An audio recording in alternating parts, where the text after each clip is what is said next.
Hi guys, this video is going to be for my sun, moon, rising Scorpios for the month of July. We're going to be talking about the energy you guys can be expecting to feel, possible events, things you guys can experience. And yeah, so we're going to go over my intuitive messages and then channeled messages in the end, okay? So what you guys are currently looking at is the energy you guys can expect to be feeling walking into the month of July. And then we'll update these as we get to it, okay? All right, so with that being said, July 2nd, Neptune is in retrograde in Pisces, okay? So in your fifth house in Pisces, Neptune going retrograde. So I feel like this is talking about, number one, the first thing that comes to my mind is your intuition being more clear.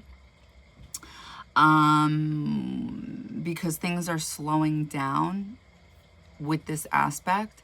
So I feel like Neptune can be confusing in general because it's almost like it's an energy that doesn't belong here on Earth.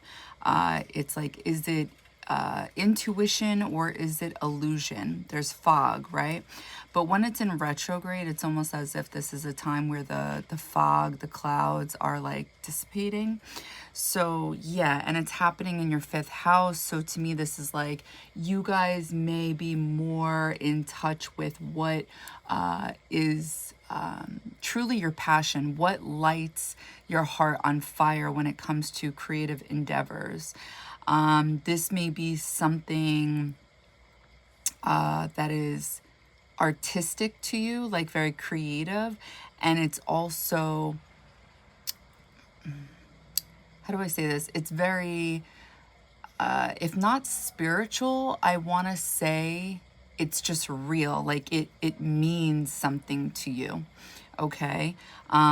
It could possibly give you hope, in whatever this is. And the reason I'm saying that is because Saturn's here as well. So when I think of Saturn and Neptune being in the same house, I think of manifesting, like making a dream a reality. And with Neptune energy, this is very dreamy like, especially with the, Neptune being in the fifth house right now. So it's like when it's in retrograde, there's something going on here about rethinking your dreams so you can make it a reality. Yeah, especially since Pisces traditionally belongs in the 12th house, but you guys have Libra here, right? And the South Node is in your 12th house. And the South Node, like one way to look at this is going back to the past. So this is the same thing going on with a retrograde. So there's a revisiting of something when it comes to this topic, okay? All right, so that same day, July 2nd, Mercury in Cancer in your 9th house is trining Neptune in Pisces in your 5th house. So Mercury in Cancer in the 9th house, to me, number one, this is 1000% clairaudient messages. It could possibly be when you're sleeping, especially with that South Node in Libra in the 12th house. There's some type of divine messages in your dreams that you guys will be getting. You guys could possibly literally remember hearing the messages you're getting, but they're definitely coming through, and I would say they're divine of some sort. Like they are messages either from your higher self or your spirit guides, and they're trying to guide you, like typical 9th house stuff. They're trying to guide you when it comes to life, okay? So that's something that comes to my mind when I see that right away. Now, okay, so Mercury's trining, what is it, Neptune? Okay, so a trine is a blessing. It's an easy energy. It's something that's either given to you as a gift, or it's something that comes naturally that you don't even notice it sometimes. Or sometimes it's like a gift that we have, but we don't see our own blessings because, again, it's like it just comes so easily. So with Mercury and Neptune, again, it definitely connects to being connected to spirits. But since this is happening in your 5th house, it's almost like you're getting intel from like spirit giving you guidance when it comes to either romance or creative endeavors, or for some of you, this is definitely talking about children. I forgot when I got these messages for somebody else in their, I feel like it was a solar return reading, but it was their 9th house for sure. And I was getting something about pregnancy, and I remember being shocked about that.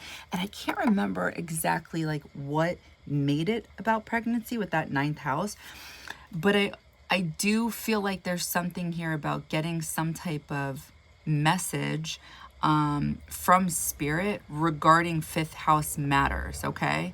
Because with Mercury in Cancer, I'm definitely getting spirits talking to you, you guys getting guidance of some sort, and it relates to 5th house things, more than likely things that you guys want, are dreaming about, but you can't really see it. It's like you feel it because it's Neptune, you feel it, but you can't touch it, and you can't understand how it could possibly become a reality. But Spirit's like, no, go with it.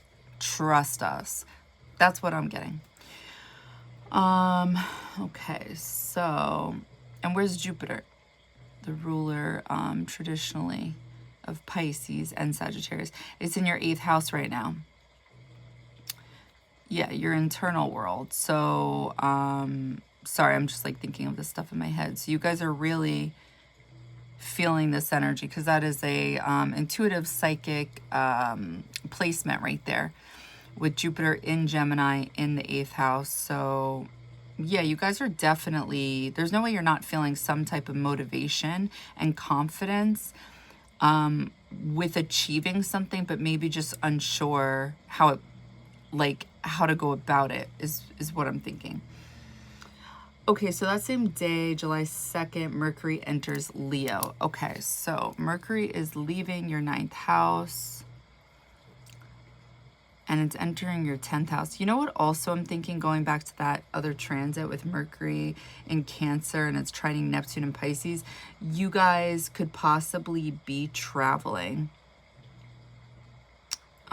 With Mercury being in the 9th house, I do think of traveling, especially with Venus being there. I think of some type of investment, like spending money on traveling, or some type of romance going on in regards to traveling, connected to people that are far distance, or like meeting somebody while traveling. Because the 5th house talks about romance and Neptune talks about, again, far distance. Okay, so anyway, Mercury enters Leo on that same day and it's in your 10th house. So your thoughts, your communication pattern, this will be about 10th house matters. Your career, your legacy, you guys want to shine when it comes to your career. So either like, you guys are traveling for work, and when you're traveling for work, it's like you guys are the star, because I'm saying that because Leo shines. Leo is that popular energy that wherever it goes, like people are looking at it, people are paying attention to Leo. So you guys are talking at, oh my God, obviously you guys are talking at work, right? Well, most of you are, but it's showing here with Mercury, you guys could be traveling, you guys could be speaking. Where's Gemini? 8th house. Okay, where's Virgo? Oh, you better watch it, Kylo, I swear. Okay, with Virgo, sorry, in your 11th house.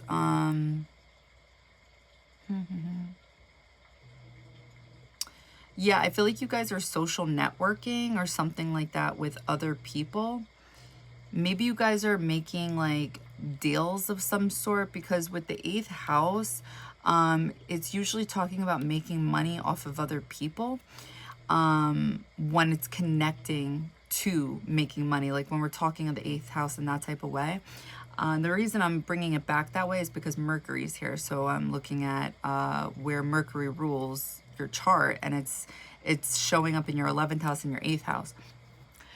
So, and again, the 11th house talks about your deepest dreams and desires. So not only is it going to be like what I'm talking about, but also for some of you, it's talking about your thoughts on like actually manifesting what it is you guys want. Like you guys want to shine when it comes to making a dream a reality. Like there's something you guys want to do.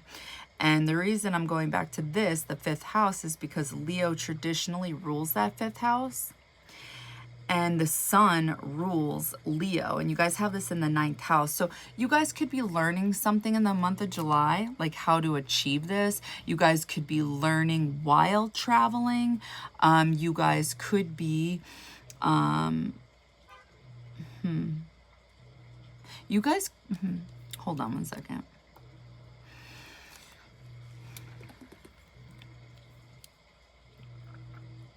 You guys could be making money off of property.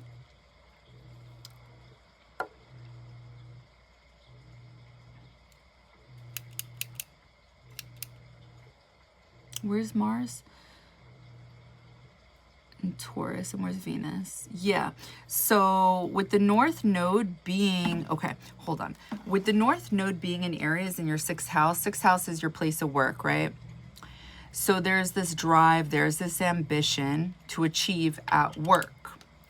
And because Chiron is there, this wound that is affecting how we perceive ourselves, we're kind of at this stage. I mean, all of us are handling it differently right now, but we want to achieve. We want to make a dream a reality. So we are all focusing on ourselves right now.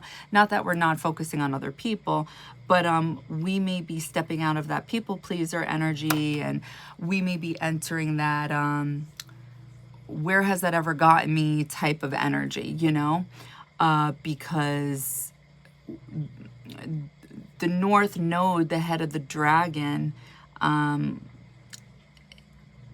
it just wants more. It wants more, it wants more, and that's the problem with the North Node. But it's a bigger problem because it's in Aries, and the negative side, downfall to Aries is, number one, it can be dominating, but also it can be selfish, okay? And it's showing up in your 6th house, your place of routine, how you guys take care of yourself, but also work, right? This is the 6th house. So what planet rules Aries? It's Mars. Mars is showing up in your 7th house of partnerships, relationships. And I feel like I am seeing something here this month for how you guys are making your money.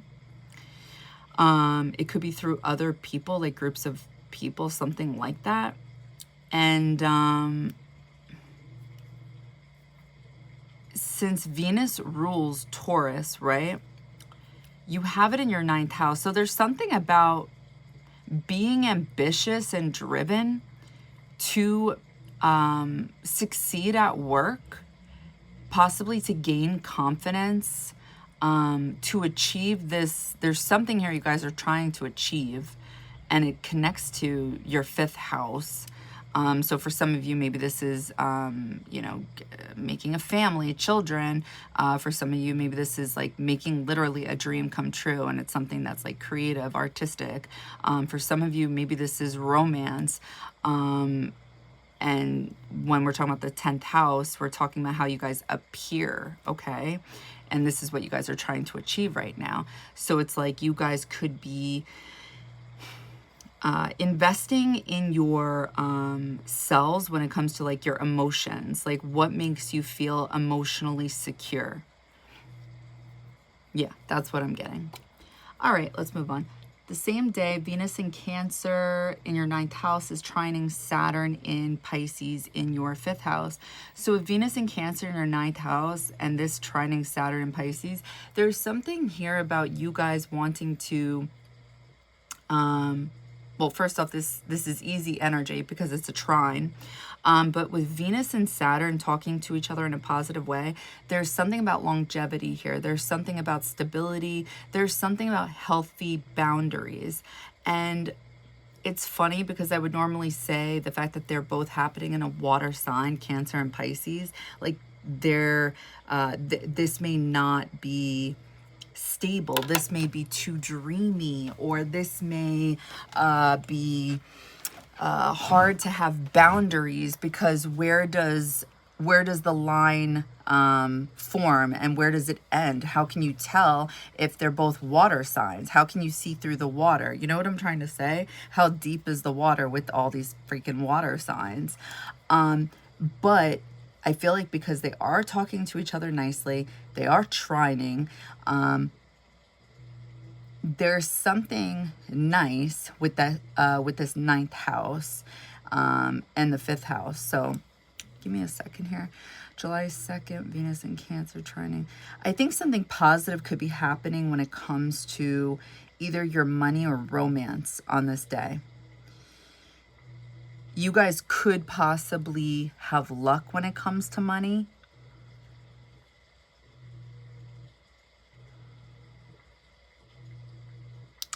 I feel like money may, because I feel like since Saturn is in retrograde, maybe money from the past ends up showing up around this time out of nowhere.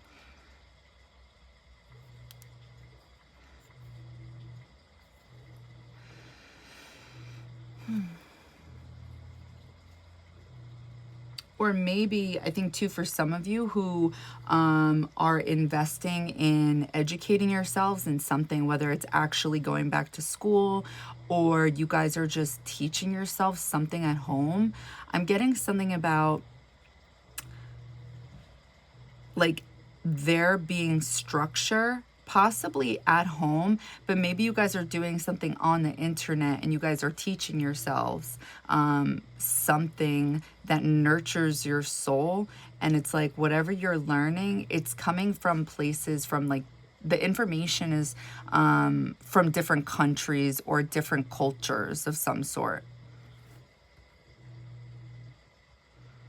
And it could bring some type of stability for you when it comes to your emotions. Okay, July 3rd, Mercury in Leo in your 10th house is in opposition to Pluto in Aquarius in your 4th house. So Mercury opposing Pluto is basically power struggles when it comes to controlling other people's thoughts, their opinions. If somebody doesn't agree with you, it's like this type of energy looks like you trying to convince them why you're right and they're wrong. It could either manifest like that or other people doing this to you. And I feel like this would either happen at home or it would happen at work for you guys. And it would have something to do with, like, I feel like the dilemma here has to do with you guys, like your thoughts, again, are about something about you guys and achieving. Like there's some type of big focus here. And either another person or people at home or friends may think that you guys aren't thinking about the people, like other people in your life, something of that nature. You, like, the advice here would be to compromise, meet people in the middle, because oppositions work best together. So, and I'll say this forever, any opposition with Pluto, it's like, it's not worth it, because then you're just looking at power struggles. It's just, it's literally not worth it. Wow.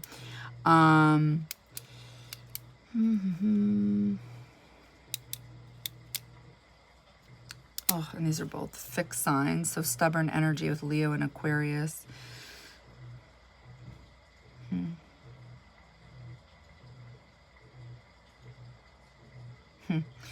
Okay. There's definitely something going on here about like your mind being on work or how you guys appear. But it's like the catch-22 is possibly being at home and delegating work from home. I hope that makes sense. So it's like you really wouldn't be shining, maybe in the way that you'd want to for some of you. I think that's one possible way that could manifest. Okay, July 5th, Mars in Taurus in your 7th house is sextiling Saturn in Pisces. Yes, okay, so a sextile is an energy that you guys have to put work into, energy, in order for it to manifest. Otherwise, it's just an energy that's going to sit there. So when I think of Mars and Saturn, I think of Mars as the child, because this is the energy that rules Aries, okay? And it's an energy that is passionate. It wants to move fast. It just wants to go, go, go, okay? And Saturn is the father, or it's the grandfather, and it wants stability. It wants to think of a plan. It doesn't just want to act. It wants boundaries, and basically that puts like limitations and restrictions on Mars, and Mars doesn't like that. So, but with a sextile, it's like this is a good energy between these two planets. There's hope for these two planets to get along, whereas normally they're not able to see one another clearly. So they're able to see each other clearly on this day around July 5th. And it's talking to your house of relationships, partnerships in your 7th house. And then it's talking to your house of romance, creativity, and children. So I feel like there's something here where some of you guys may feel driven, Mars, to take action when it comes to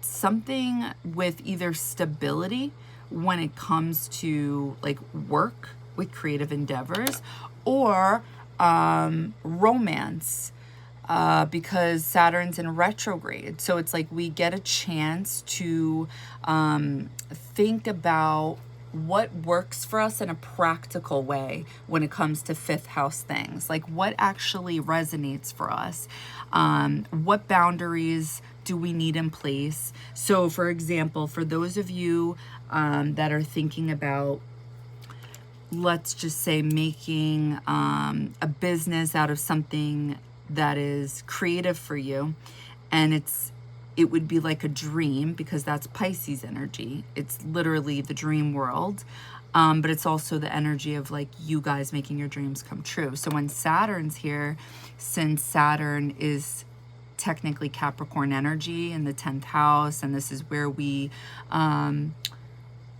it's not just our place of work, it's our career, it's our legacy, how we appear. It's trying to make something more attainable for us. It's trying to create structure for you guys in a way that is actually doable and practical. So on this day, you guys will definitely feel driven. Will you actually do it? Honestly, with free will, it's up to you guys, because it's a sextile. You guys may or you may not. But yeah, I think it's either, and then for some of you, it's definitely children.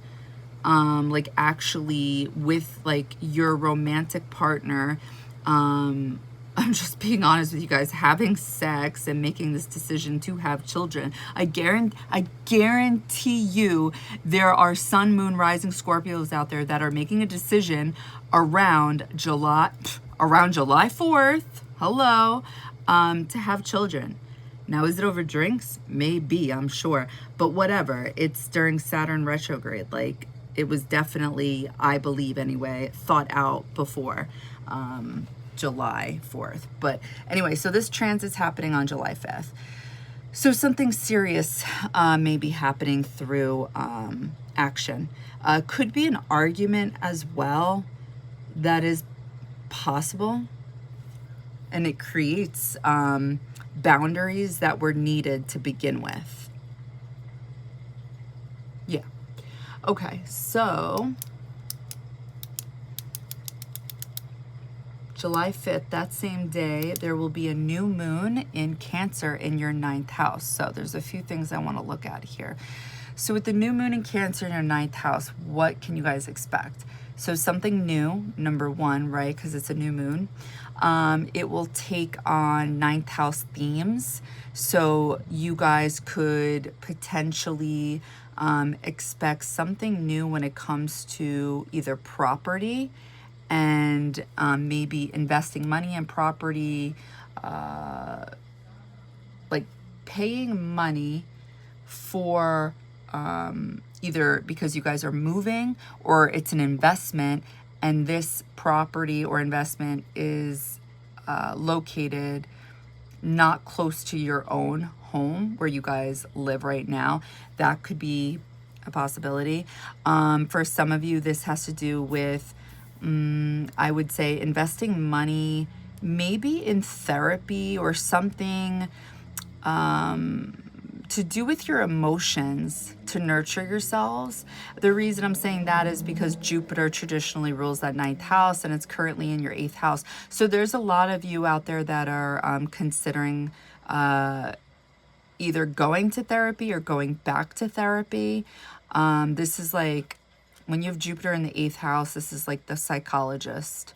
So even if you're not a psychologist, it's like you're low-key like the psychologist, just not documented. Anyway, so yeah, and the reason I'm saying like you're investing is because I see, again, Venus in the 9th house. So it's either like you guys, there's some type of romance happening with 9th house things, or there is money involved. I mean, yeah, is there some people out there with where this is talking about artwork, something artistic happening? Definitely, because there's some storyline playing out with your 5th house, and it's talking about that this, whatever this is, it's not happening in a place that's close to where you guys live. I can tell you right now. What else? For some of you, this is connected to the mother, either learning more about your mother or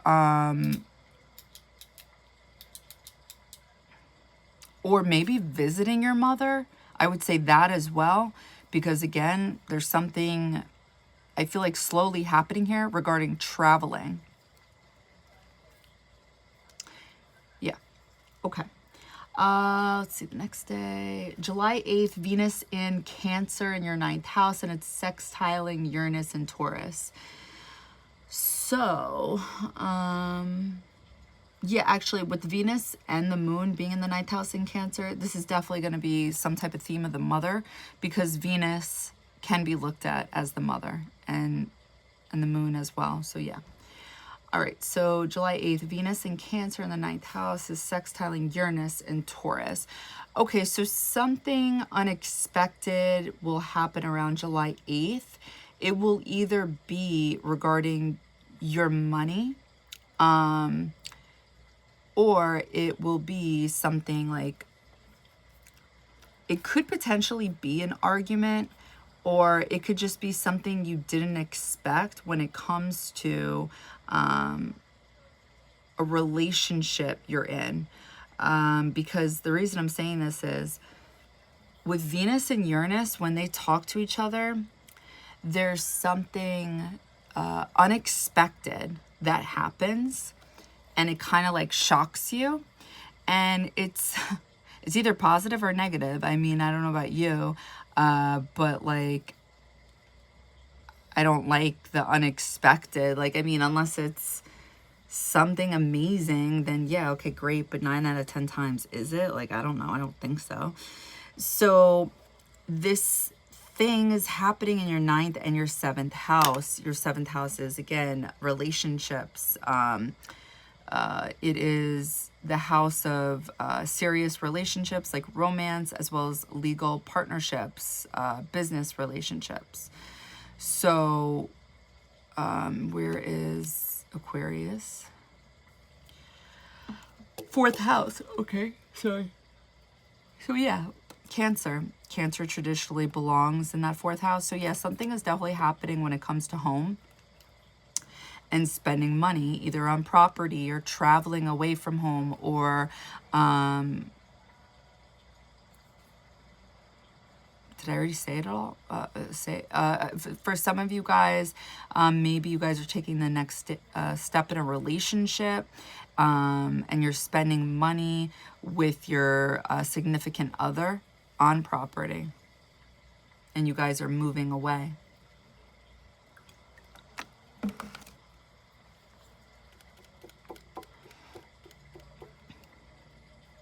You guys are gaining something with that Jupiter in your 8th house.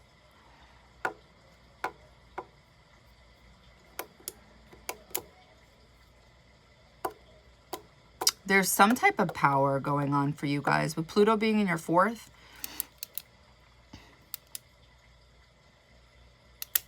Okay, anyway. Let's see, where are we?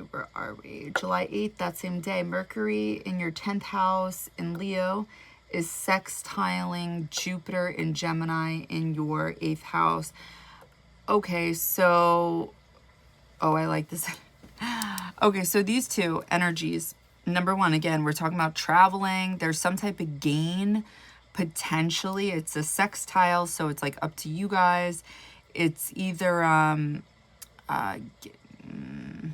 it's either gaining information on how to, it's like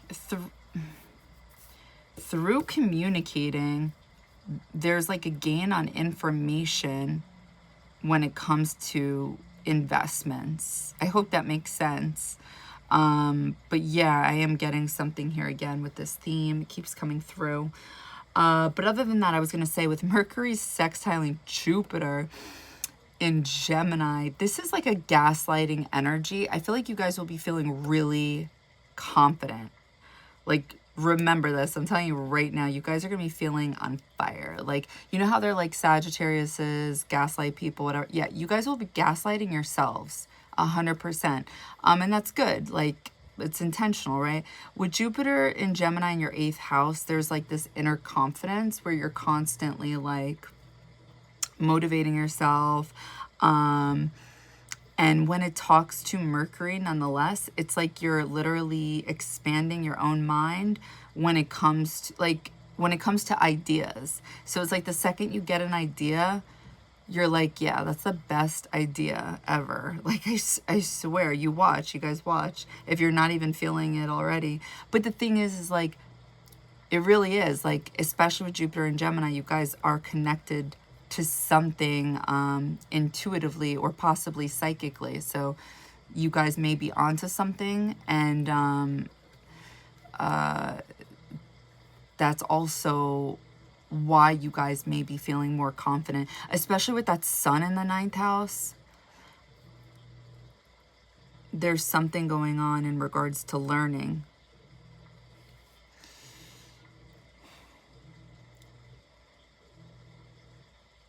I'm telling you, you guys are learning something regarding Pisces energy. Something you can't 100% see. And because Neptune and Saturn are in retrograde, and because you guys have the South Node in your 12th house, it's definitely like a redo. It's something you guys are revisiting. And whatever it is, it's something you guys may, at some point, show off. Okay. July 9th, Pallas Athena goes direct in Scorpio in your 1st house. Okay, so Pallas Athena was in retrograde, and now it's going direct. So your strategy, that's what Pallas Athena is. Pallas Athena is Mars's sister. So whatever your thoughts are on this month, like overall energy, whatever it is you guys want to achieve, Pallas Athena will always help take you guys there. So there's something about your 1st house that can help you guys. Right off the bat, I'm thinking action. You know, I could be wrong, but that's just what I'm thinking. And I feel like since there's some type of theme about traveling, there's something about movement. And there's been a few sextiles already that talk about like, oh, with free will, if you do that. So I think there is something here. And with Pallas Athena being in Scorpio, I also think about this as like what is your intuition telling you? Because if we look at your 8th house, which is traditionally what belongs to Scorpio, right? Well, right now Jupiter's there. So it's a very psychic placement.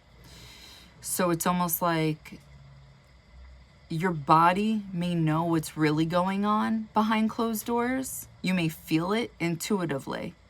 And it's like, you guys should go with that. Okay, July 10th, Sun in Cancer in your 9th house is trining Saturn in Pisces in your 5th house. So you guys are easily able to see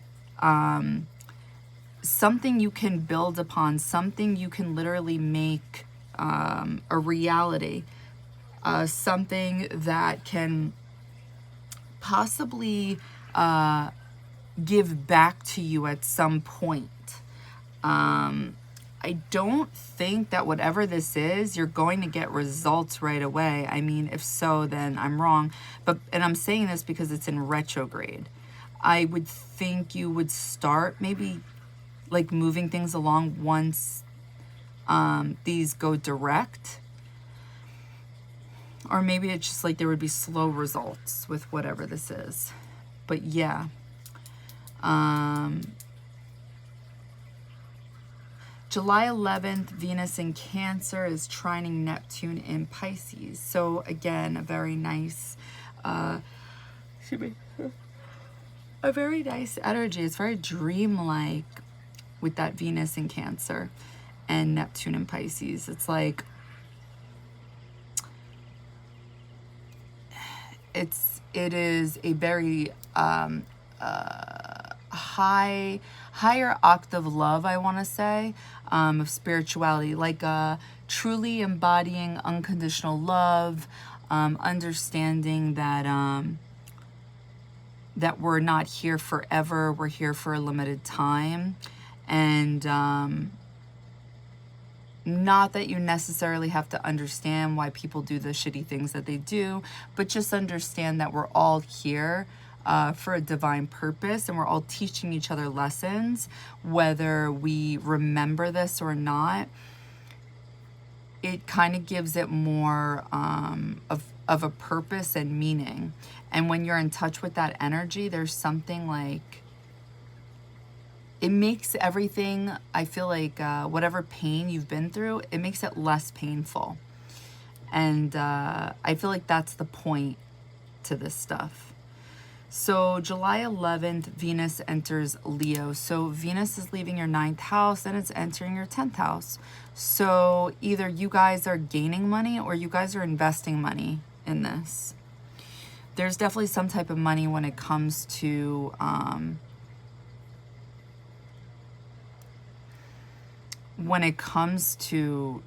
traveling for work.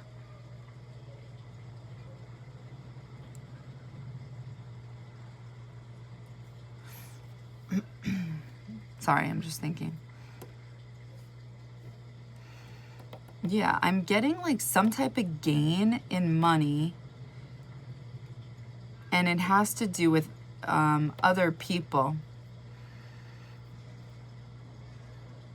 And feeling driven.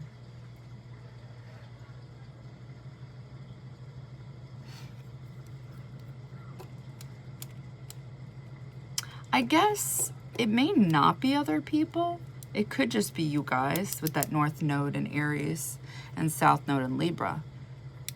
But there's something about money coming through, or money could just possibly be on your mind. You guys may just want to spend money. I'll tell you that right now. You guys will want to spend money if you're not. So yeah.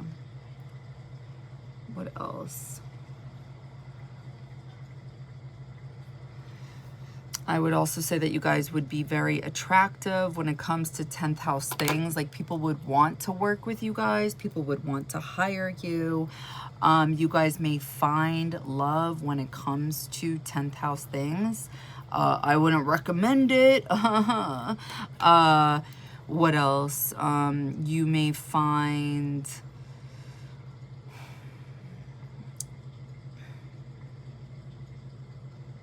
Honestly, I know this is going to sound cheesy, but like I'm seeing something here about confidence, gaining confidence. So this could be self-love when it comes to how you guys appear, like for yourselves.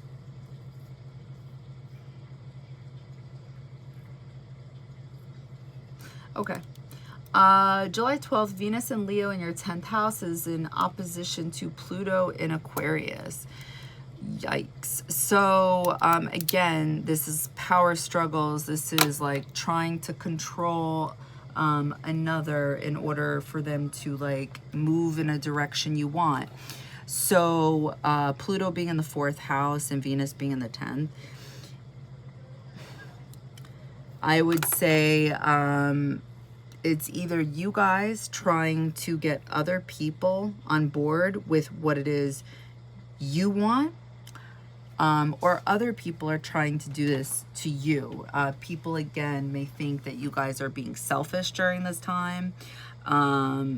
They may feel like you're not thinking of other people. The reason I'm saying that is because I'm thinking of Aquarius energy. This is a typical Aquarius move where, you know, I feel like if you're not group oriented, then, you know, I shouldn't say that. It's just, I feel like there is kind of like this stigma almost that if you, like, are you selfish, or are you doing things for others? And it's like, whatever. Anyway, that's usually the dilemma with Leo and Aquarius energy. So the advice here is to meet people in the middle. So it's either people you live with. Honestly, it could be you guys. Again, you guys could be working from home. You guys could be connecting with people from work online. And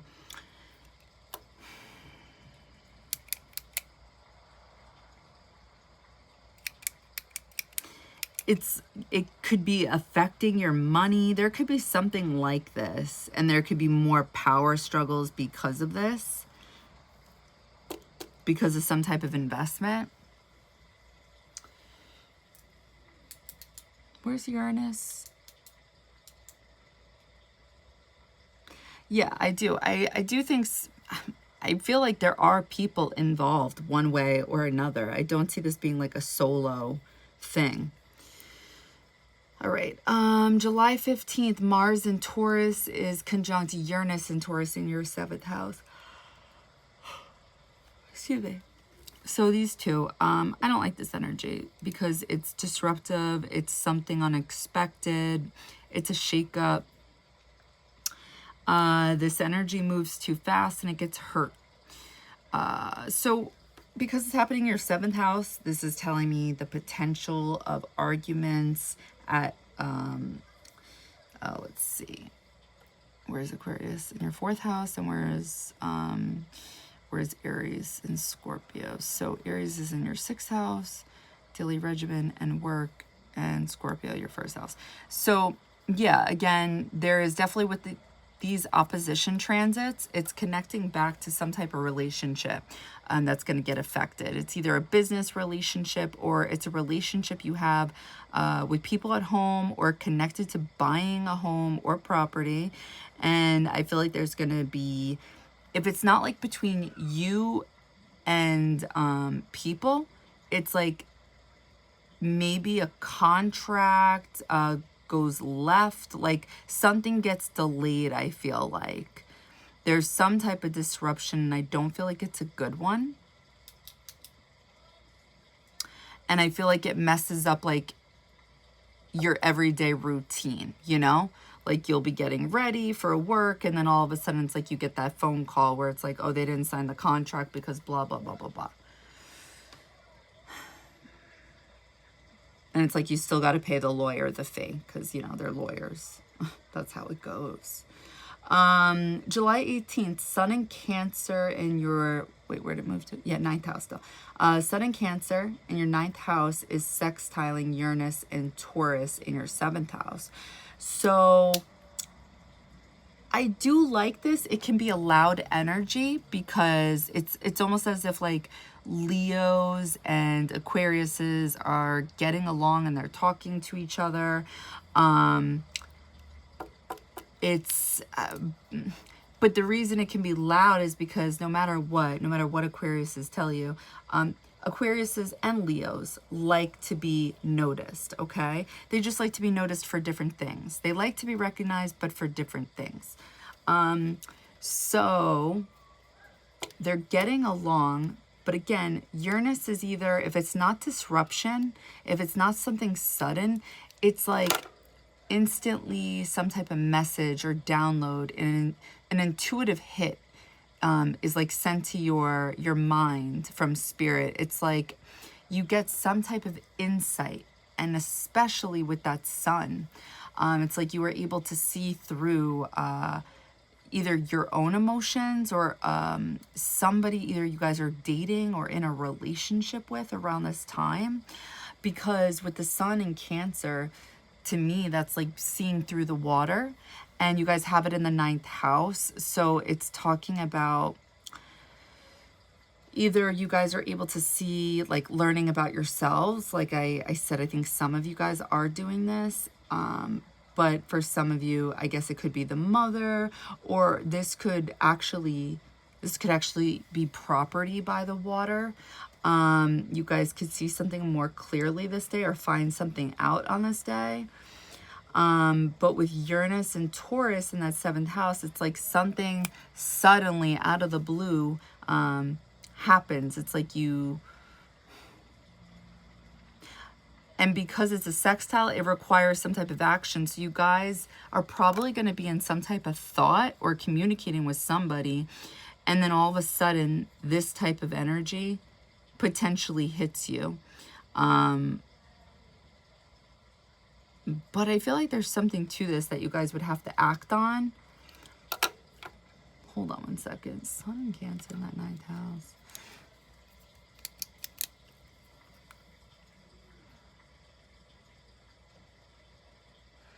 Honestly, you guys could just be learning 9th house things and seeing how your emotions get so evoked when it comes to these topics, and how it affects you guys in relationships. That's also what I'm seeing. And it's like the sextile manifest because it's like you guys are actually putting in the work. Like almost like self... therapy, whatever you want to call it. July 20th, Mars and Taurus in your 7th house, sextiles Neptune in Pisces. So Mars and Taurus in your 7th house is getting along with Neptune and Pisces in your 5th house. So this is either, again, it's a sextile, so it may just sit there. It depends on you guys. It looks like it's either feeling driven to act on your dreams, or sex. I feel like it's gotta be one of these. Like you guys, so I have a friend, her Mars is conjunct my Neptune, and anytime I'm with her, I literally feel like, I feel confident, because that's Mars energy, to act, Mars, on my dreams, like doing the things I know I should be doing, and I'm not procrastinating it anymore. Like I'm actually doing it, and because I'm taking action, like it is a step closer towards making my dreams, Neptune, a reality. So I feel like you're gonna be feeling something like this, but because it's a sextile, it's up to you guys to actually do something about it. So you may get that like drive or energy, gusto to do something, but do you do it? And the reason I keep saying that is because Mars is like debilitated in Taurus. When Mars is in Taurus, it just wants to be comfortable. So Mars is not about being comfortable. It's literally, it's why it has like a lot of karma, because it needs to be uncomfortable in order to move. Otherwise, it will never move. So I hope that makes sense. July 20th.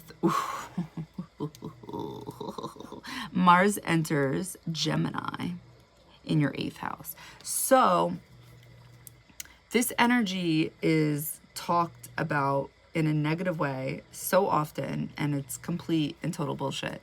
Mars and Gemini, it can be cutthroat energy, like verbally.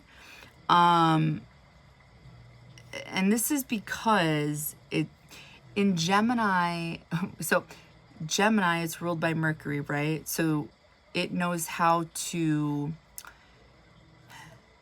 and this is no offense to my Geminis, okay? But Gemini energy in general is not diplomatic.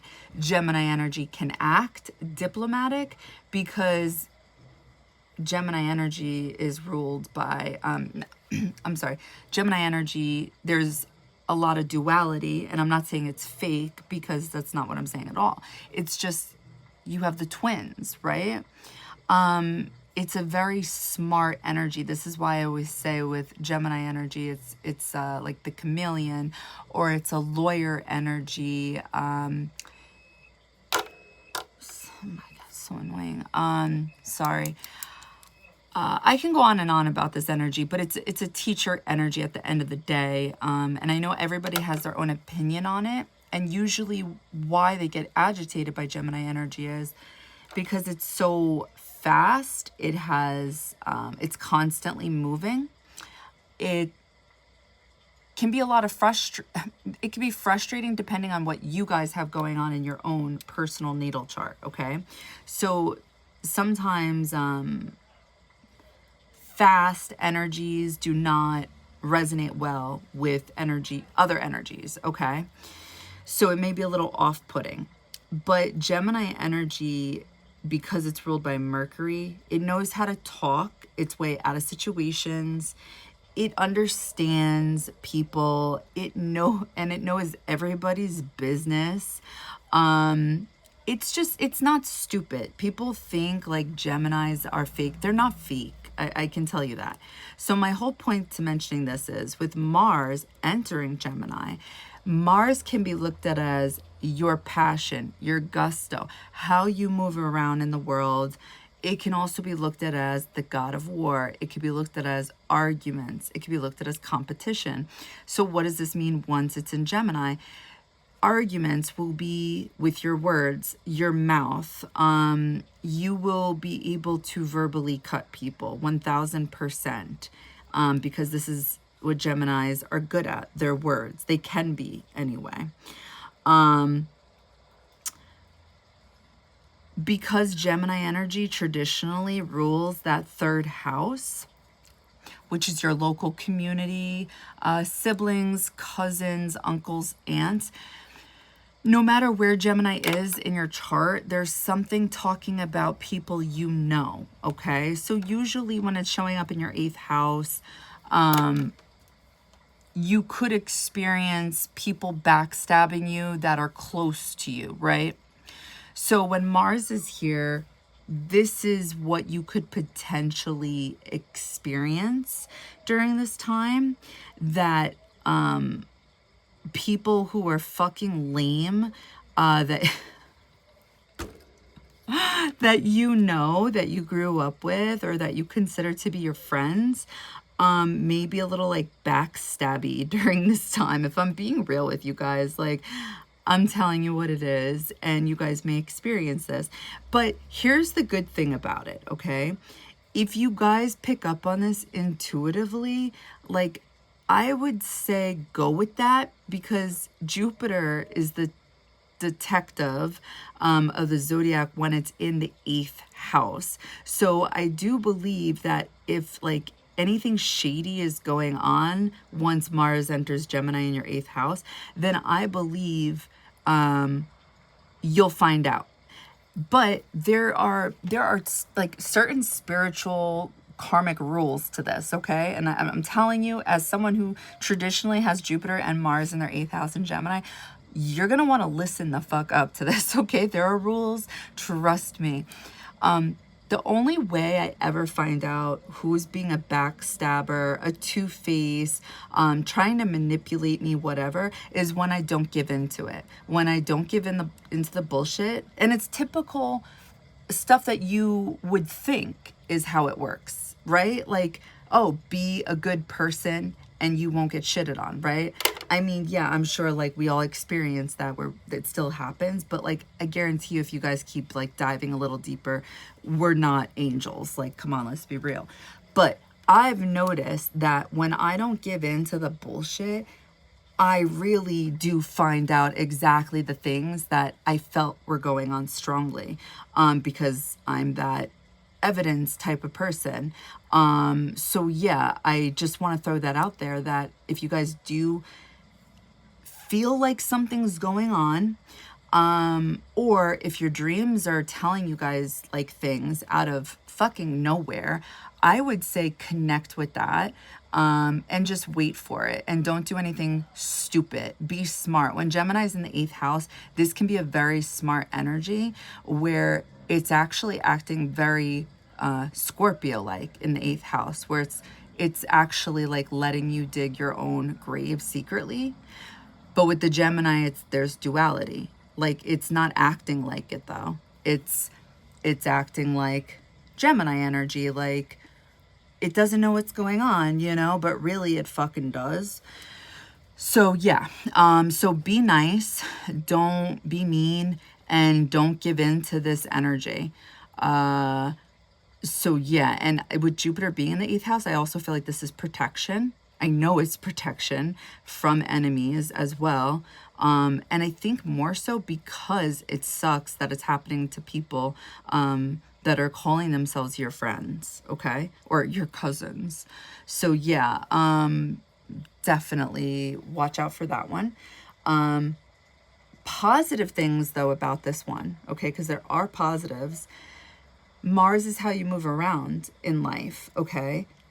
You gain so much knowledge, you gain so much information, yes, through Jupiter, but also through Mars. It's like you randomly end up in places that maybe you weren't meant to be in for whatever reason.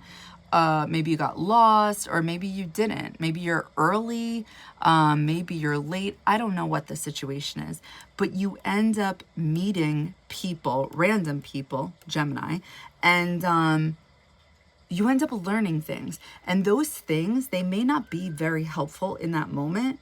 They may not be things that you need then, but I promise you, and everything, that information ends up coming back at some point in your life and helping you with something. So yeah, you learn a lot with this information. You really learn how to move around with random facts for life, I swear. Okay, rant over. July 21st, full moon in Capricorn, your 3rd house. Would you look at that? Isn't that interesting? You know why I say that, right? Because Gemini traditionally rules the 3rd house. So it's like, once Mars enters the 8th house on the 20th of July, then the next day we have a full moon in the 3rd house. So something is being illuminated here. So I feel like intuitively you guys are going to feel something, or maybe something will happen. And based off that, you guys are going to realize something. And I have a feeling it connects back to work. The reason? Because Mercury is in your 10th house. Mercury traditionally rules Gemini. It also rules Virgo. And you guys have this in your 11th house. I feel like something's going to be up, and something is going to possibly surprise you when it comes to people closest to you.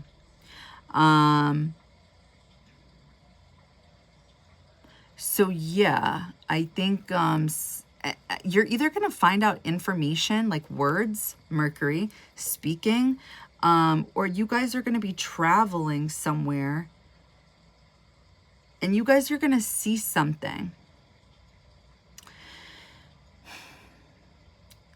I'm going to say for those, because I don't think this is definitely going to be a negative manifestation. I think for some of you, you guys are going to experience what I just told you. But then I think for others, this would turn out to be gaining information through movement, through action. Because I'm also seeing that this connects to, yeah, you guys are maybe traveling to work, from work. There's something here, again, about traveling. But there's also something about gaining information either while you guys are at work or you're leaving work. Because I'm seeing the 3rd house and the 10th house. So it's like something gets illuminated almost like either when you're back home, like in your local community,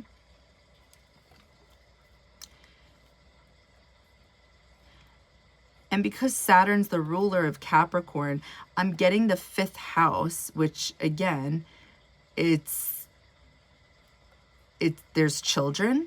So maybe for some of you guys find out, maybe you guys are planning or communicating about, seriously, I mean, for some people out there, depending on their age, they have to communicate when to have sex, right?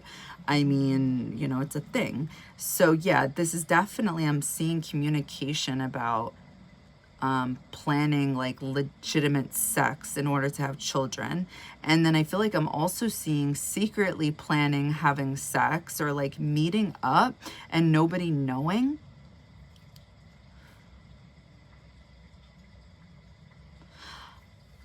And then I'm also seeing for some of you guys, what's being illuminated are the things you guys want to actually manifest. Like some of you guys want to make something a business is what I'm seeing. And it may be something creative.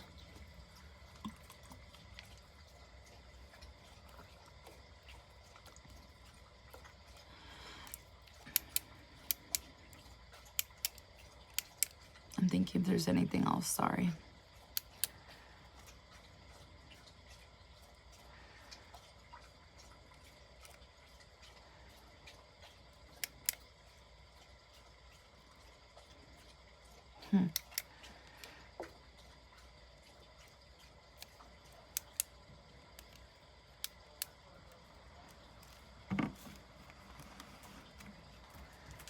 Yeah, okay, we'll just leave that there. What else? July 21st, Venus in Leo in your 10th house is sextiling Jupiter in Gemini. So again, it's a sextile. So if you put in action, there will be a result of this. So when Venus and Jupiter are talking to each other in a positive way, this can be really good. But again, it's like you don't want to go overboard with this. So this could be talking about money, because we have the 10th house and we have the 8th house involved here. So when Venus is in Leo, there's something about wanting to spend money. And I feel like because it's a fire sign, it's like you got to be careful because fire signs love to burn through their money. They're just, oh yeah. So, and I feel like since the 10th house is like how you appear, there may be some type of investment when it comes to appearances. Because with Jupiter and Gemini in the 8th house, there may be some type of, there could be some type of investment. Why am I talking like that? As if it's a surprise. I don't know why I don't know why I like said it in that inflection. That was so weird. There could be some type of investment when it comes to traveling. Yeah, anyway. There could be some type of investment when it comes to I feel like how you guys appear, and this would give you guys more internal confidence. There's something about your physical appearance and expanding upon this, I want to say.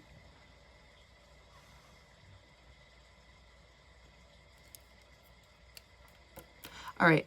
That same day, July 21st, Mercury in Leo in your 10th house is squaring Uranus in Taurus in the 7th house. So Mercury and Uranus, they're not getting along. There's a block. There's a holdup. There's some type of boundary. Okay. When I think about this, this is literally like communication going rogue. Something is not understood. Something it's like a fight out of nowhere happens. And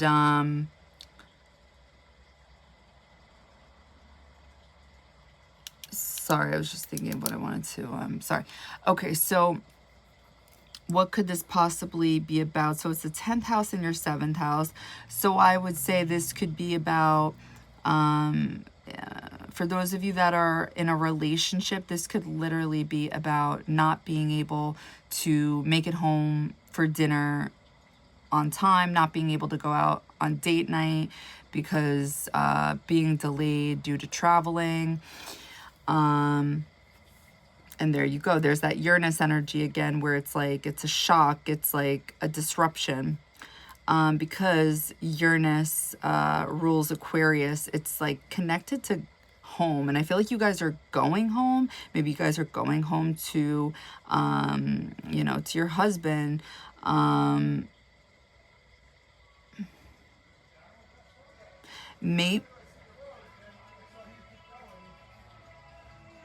Sorry guys, maybe there's a holdup when it comes to signing a contract with a business partner or doing something legally, because I'm getting something about a contract as well. There could be something about needing to travel to sign something. You guys may have, you guys forgot to sign one more page and you need to travel somewhere, and then it's like you're not able to travel. I feel like that could manifest that way as well. You guys could have been so excited, you know, while signing something. It's like you didn't see clearly, because you guys were like paying attention to what you could see clearly, which is like this vision for the future.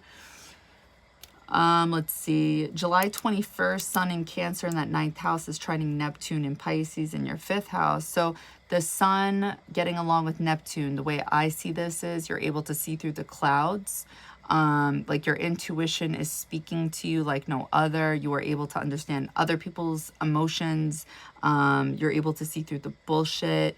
And it's going to connect to the 9th house and 5th house topics. So anything regarding spirituality, anything regarding romance, anything regarding divine love, unconditional love, forgiveness, things of that nature, I feel like you guys would very much be in touch with.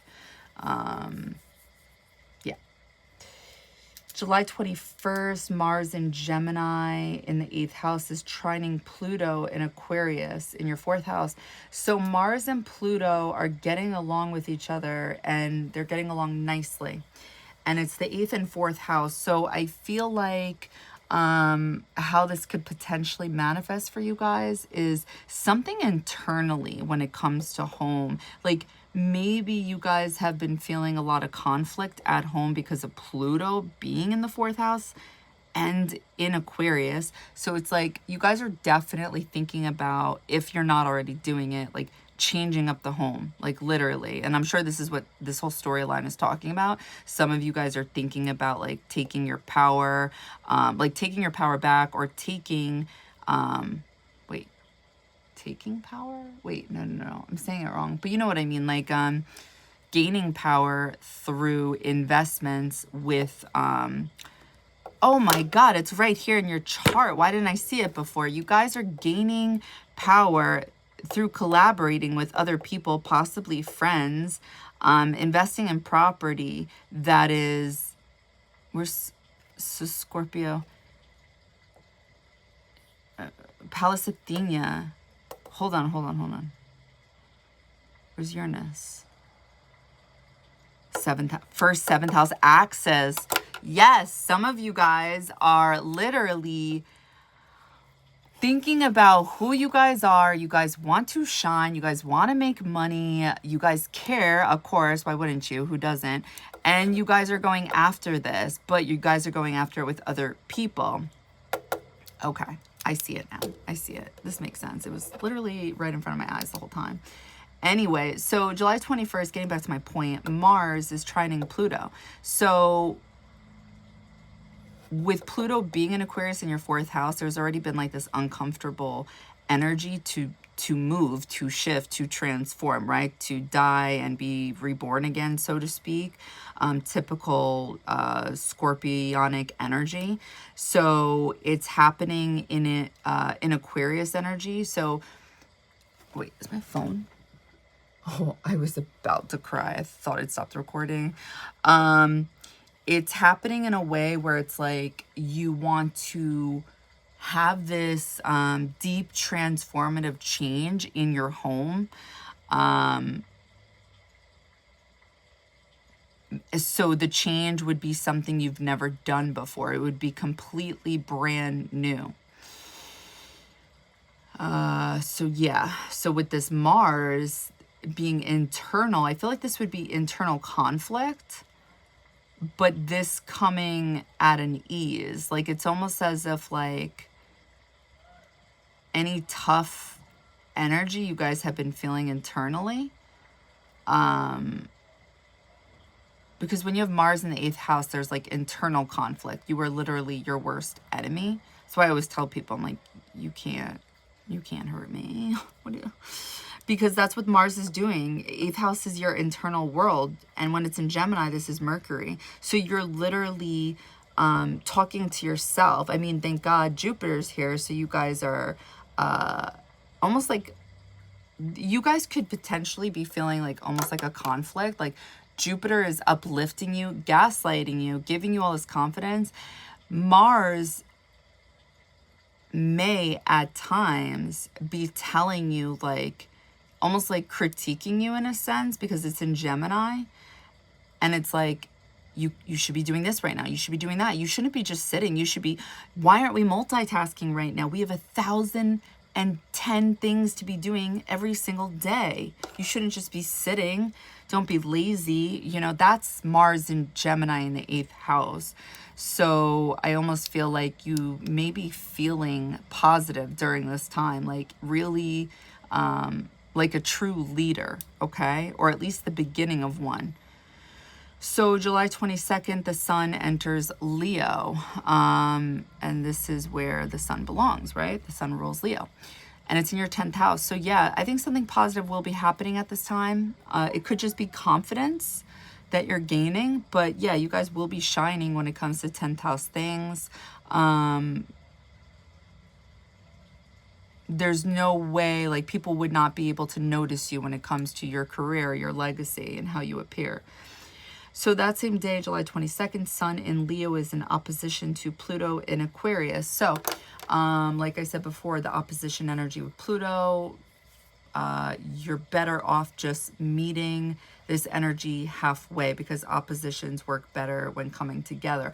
Otherwise, it's literally just a power struggle. And, you know, you're talking about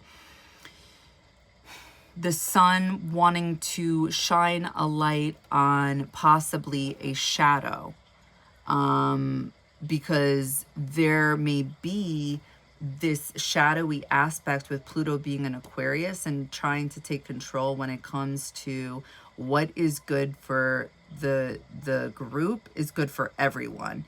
And Sun in Leo is like, that is a fucking lie, you know, like I'm an individual. And when I'm with the group, then we should be collabing as a group. But when I'm, you know, maybe, you know, since it's showing up in your 10th house, but when I'm a boss, you know, or if I own this, or if I'm a leader of that, and it's, I don't know, let's say it's your own business, then I don't need to per se, you know, think about the group. I need to think about how to run this business effectively and efficiently. You know, I don't know, I'm kind of trailing, but hopefully you guys get the point. But again, the advice here, because it's your 4th and your 10th house access, is to come together, is to meet people halfway. So yeah, it's either people you guys live with or people you guys are doing business with. There's definitely going to be power struggles. Let's see. July 25th, Mercury enters Virgo. Okay, so Mercury is leaving your 10th house and it's entering your 11th house in Virgo. So there's going to be more of a analytical, critical energy going on here. Once it's in the 11th house, there's definitely going to be social networking, lots of talking and communicating online, and I feel like it would all be work related. I feel like it would be documents and yeah, I feel like you guys may be, I don't know. I feel like this is maybe again traveling, and this would definitely be work related. So if Mercury being in Leo was for fun, if it was for some of you, then I think Mercury being in Virgo is not going to be for fun.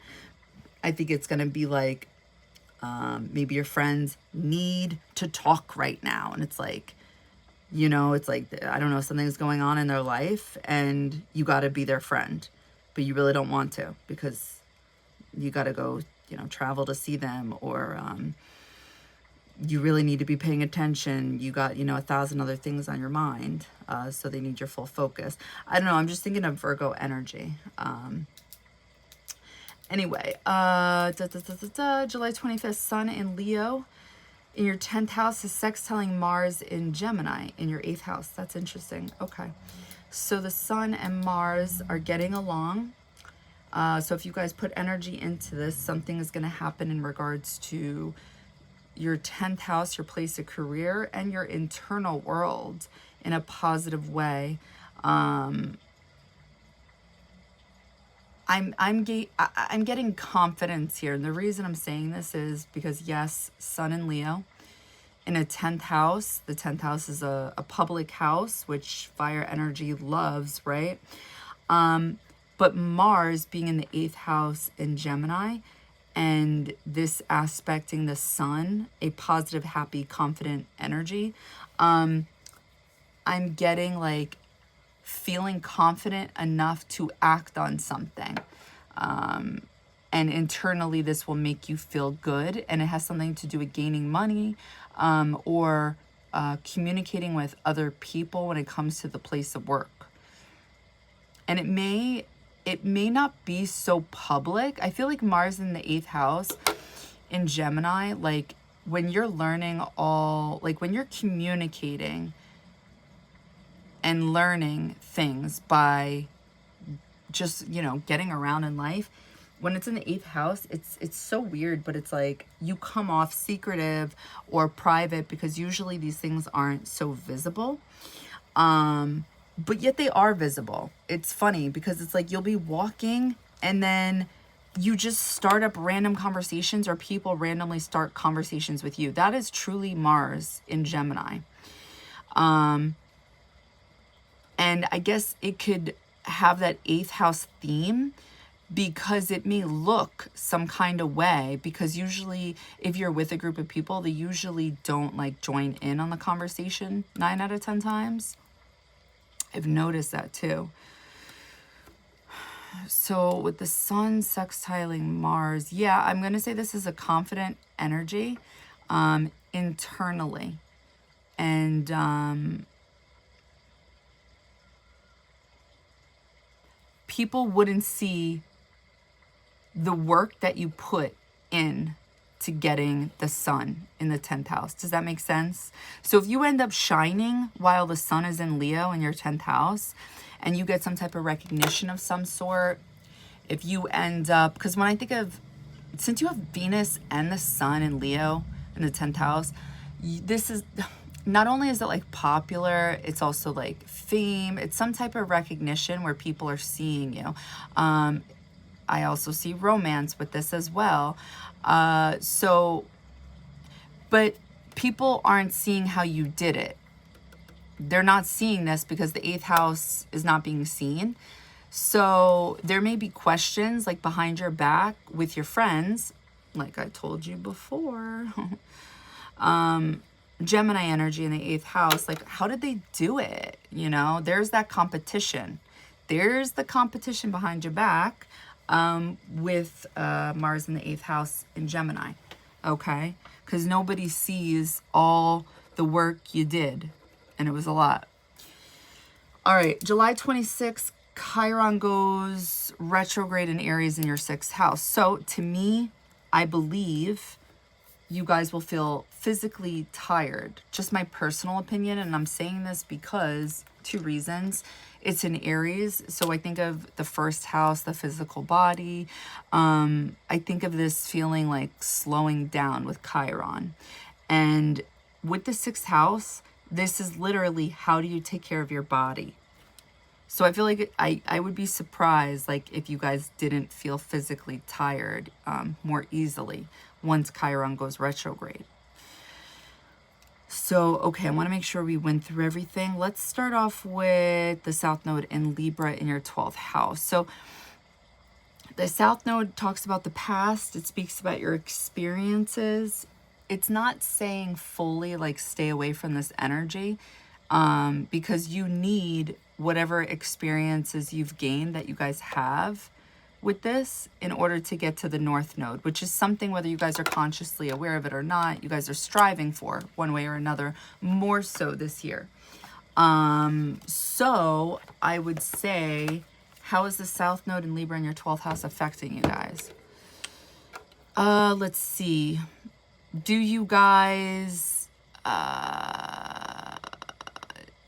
South Node, Libra 12.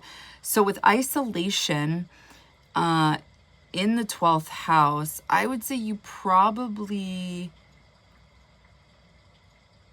I know this is going to sound weird, but you guys are probably looking for isolation, and you guys are probably having difficulty getting it in some type of way. Like, maybe it's like in your downtime, I want to say. And, I don't know, maybe the phone goes off. Maybe you forgot that you actually need to go back out. You forgot to run an errand, something like that. And it's like, you're not able to stay alone, I feel like. So the point to that type of energy, if that's how it's manifesting for you guys, is because you already have experience with other people. So, you guys, while the South Node is in Libra, it's like,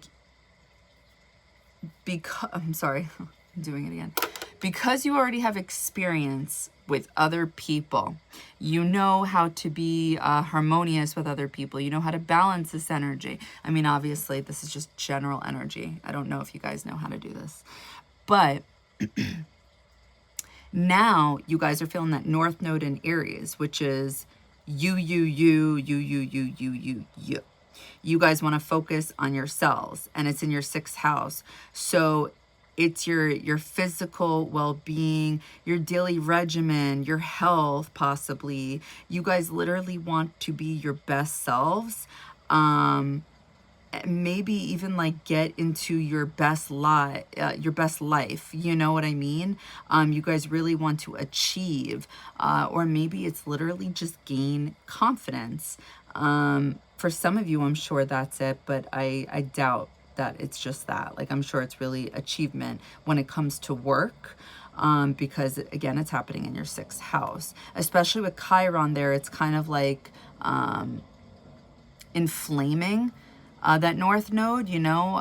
It's like, I feel like I'm saying that wrong, but yeah, so it's like bringing this more to your attention, that something is hurting here. It's like there is this internal pain because I think of your body, and it's like you guys want to heal this, and the only way to heal it is through action, which is Aries energy. You guys need to have what's the word I want to use? You guys need to be brave, and you guys need to work towards something by actually doing something, right?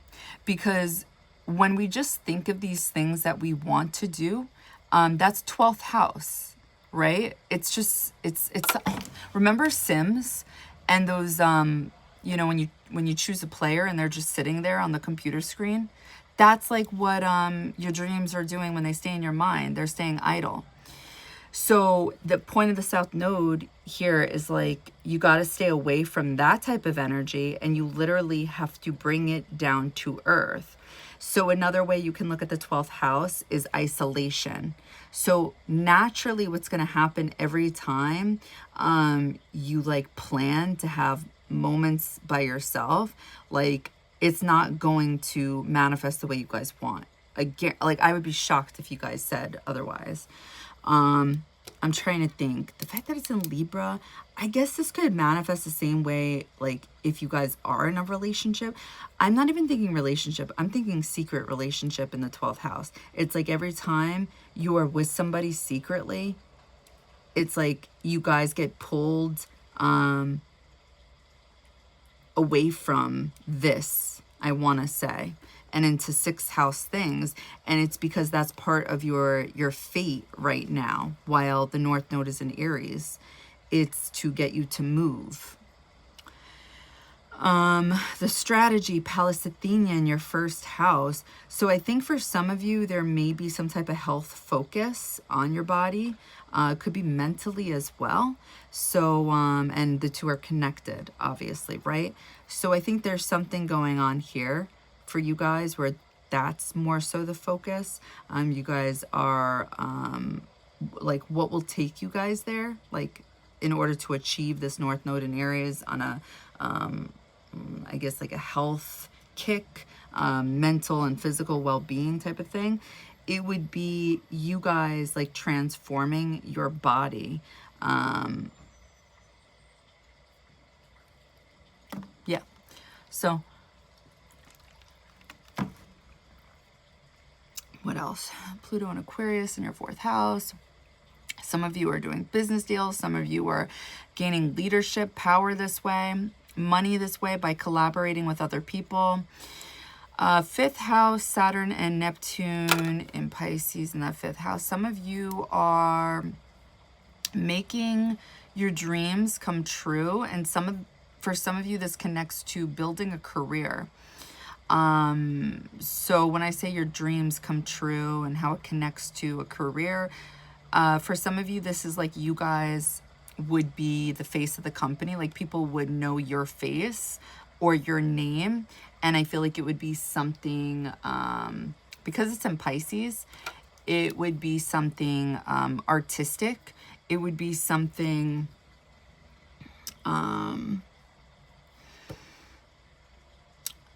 just visually beautiful is what I want to say, okay? Especially because you have the 10th house in Leo. So yeah, it would be like aesthetically pleasing. So I think for some of you guys, you are doing that. For some of you, this is talking about manifesting definitely a relationship. And I feel like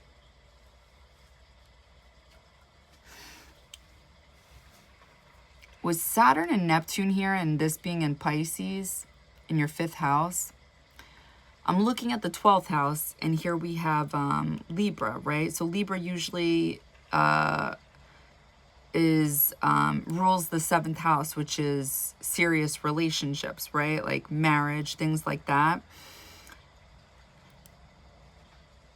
So it's almost as if like with this type of energy with Pisces in the 5th house, it's like you can make your wildest romantic dreams come true that are actual, that can be stable and long lasting.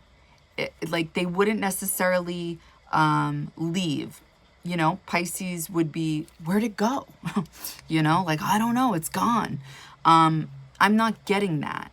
And this would be, again, connecting back to that South Node, what you guys have experienced in, which is relationships that have gone, right?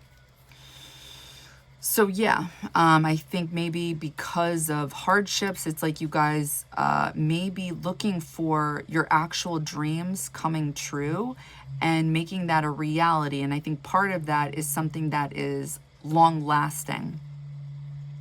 6th house, North Node and Chiron in Aries. Guys are driven to focus on yourselves and heal your own pain. And this connects to your confidence. This connects to taking care of yourself, okay? What are your needs? What are your wants? What do you guys want to do for a living? These are the things you guys are thinking about right now.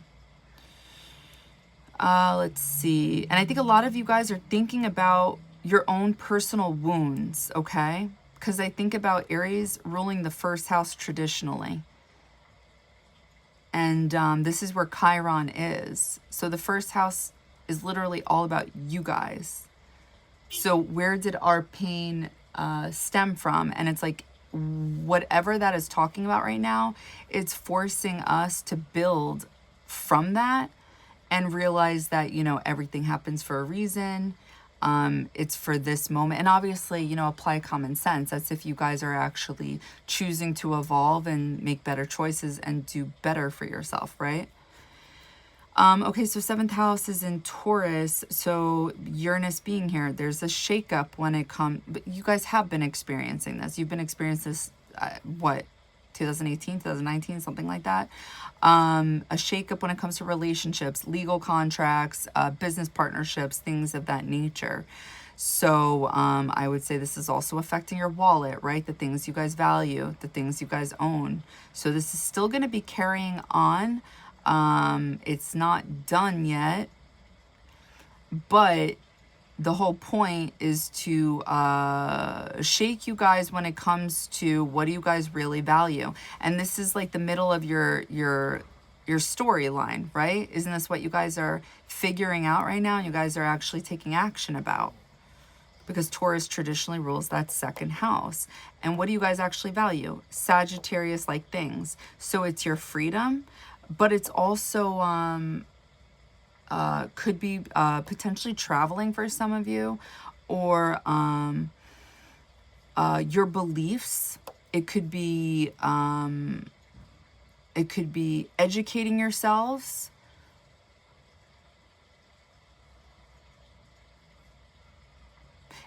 It could literally be being your own boss, right? Because there is some type of theme here where you guys may want to create some type of business that is creative.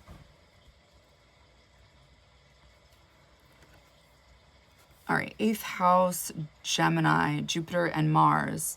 So yeah, we got Jupiter and Mars. These are 2 fire planets, right? So be prepared, since the 8th house is your internal world, and you guys have it in Gemini, which is Mercury, your thoughts. It's your thoughts.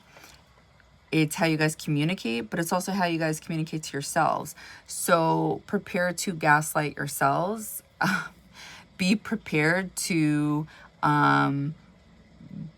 be prepared for confidence if you guys lack in that. All right, Cancer in the 9th house. There will be that stellium for a majority of the month with Venus, Mercury, and the Sun. I would be surprised if you guys said your dreams were not talking to you, if you guys were not in touch with divine messages, or strong feminine energy. I just see this as strong feminine ancestors trying to talk to you guys and guide you on a higher perspective when it comes to life. That's what I always get when we have strong transits in the 9th house in Cancer, especially when there's 12th house transits in Libra.